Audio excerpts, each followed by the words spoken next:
Hi everyone, in this video I will be reviewing two Mariana Zapata books. I will be reviewing All Roads Lead Here and then The Wall of Winnipeg and Me, which I don't have physically. I listened to it in audiobook. I actually listened to both of them on an audiobook, but I do own the physical copy of this one. First off, I read this one. I read it after hearing a review from someone saying that Mariana Zapata is the queen of slow burn romance, I guess, and that appealed to me because I appreciate that. I'm not a huge fan of insta love as I used to be when I was younger, and I really enjoyed this book. I'm not quite sure about a rating, if I would give it a 4.25 or 4.5. Let's just say, I'm feeling generous, let's say 4.5. It's about Aurora de la Torre, and try not to spoil anything in case you haven't read it, so just based on what is on the back. She broke up with her longtime boyfriend, who's a famous musician, and she moved back to her hometown, basically, in Colorado, that she used to live there with her mom, who has since passed away. And so it brings back some painful memories, but she's kind of looking for a fresh start, and she rents out. She's trying to figure if she wants to stay there for good. So she's renting out a place, and it's an apartment above a garage. And it turns out that the owner of the property did not agree to rent out the place. It was his teenage son that rented it out for her. So automatically when she starts, as soon as she gets there, there's issues. But he does begrudgingly allow her to stay. And so she tries to figure out if she wants to stay there, and then romance blooms between her and the owner of the apartment she's staying at. And I really enjoyed it. It did definitely, I mean, it takes place over months, and I like the development of Aurora's character.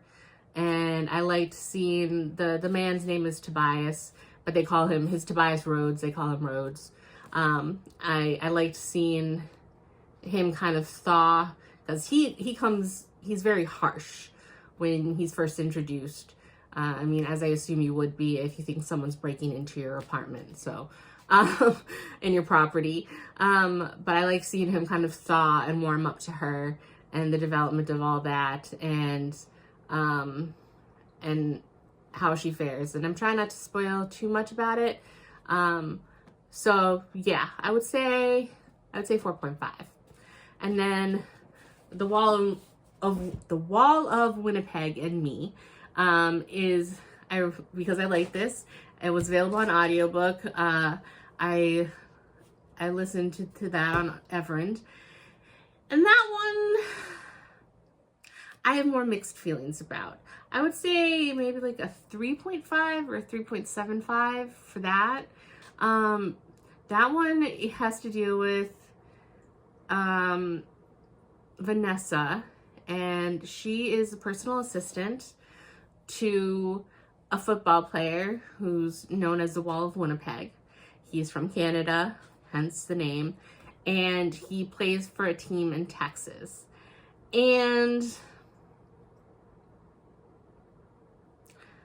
I like a lot about it because I wish I had a summary so I can make sure I'm not spoiling anything that's not in the back of it.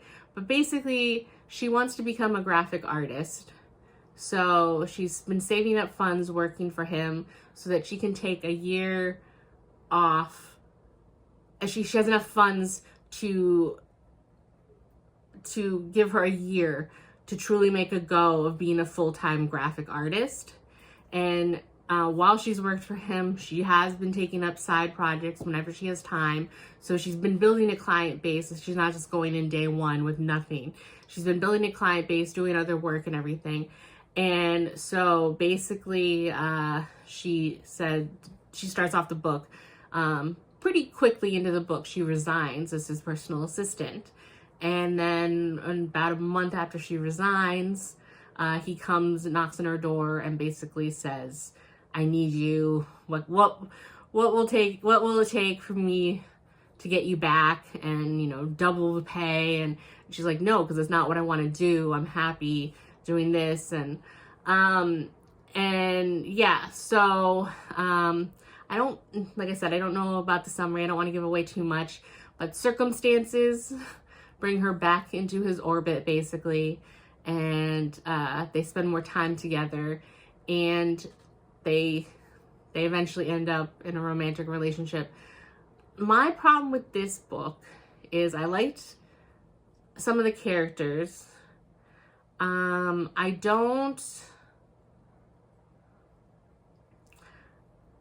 didn't notice so much in the All Roads Lead Here. The Mariana Zapata seems to almost cling on to certain physical descriptors of the male leads and almost overuse them. So for All Roads Lead Here, I didn't really notice it at the time. She did mention quite a few times about Rhodes's, how he has a wide, muscular, you know, torso, and his hair that's graying, and his eyes, and they're almost like a gray purplish color, and how piercing they are. And it didn't really bother me at the time. But then when I was listening to The Wall of Winnipeg and Me, I mean, he is a professional NFL football player.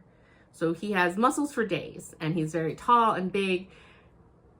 And she just keeps mentioning it, and it just seemed excessive at a certain point. Like, I get it, he's big. You know, yes, anytime there's remotely a crowd of people, she mentions how he towers over everyone and he's easier to spot. Okay, but something happens and then she's cocooned in his massive arms, or his dinner plate hands, or she sits on his rippling thigh muscle, and it just, I mean, I don't have a thing against muscles and everything, but like, I don't know, like I said, it felt a little excessive to me, and I feel bad because I was enjoying a lot of the story, but I did kind of start to roll my eyes, but I'm like, oh, more muscles. Yeah, I get it. But on the other hand, I really did like Vanessa and her backstory, and her kind of learning to stand up for herself. Because, I mean, at first, when you first starts the book, she was super nervous to even resign and pursue her dreams. I mean, as I assume a lot of people are, but she's very risk averse. So when he comes back, I mean, and she stood up to him saying, no, I don't want to go back and be your assistant, I was actually very proud of her. And she continues to pursue her dream and everything, and feed her creative side. And I really appreciate that. As for the male lead, I forget his name now. How bad is that? The Wall of Winnipeg guy. What's his name? It's gonna bother him. Aiden? Something like that. Aiden? I'm gonna look like a jerk if that's not his name, but I think it's Aiden.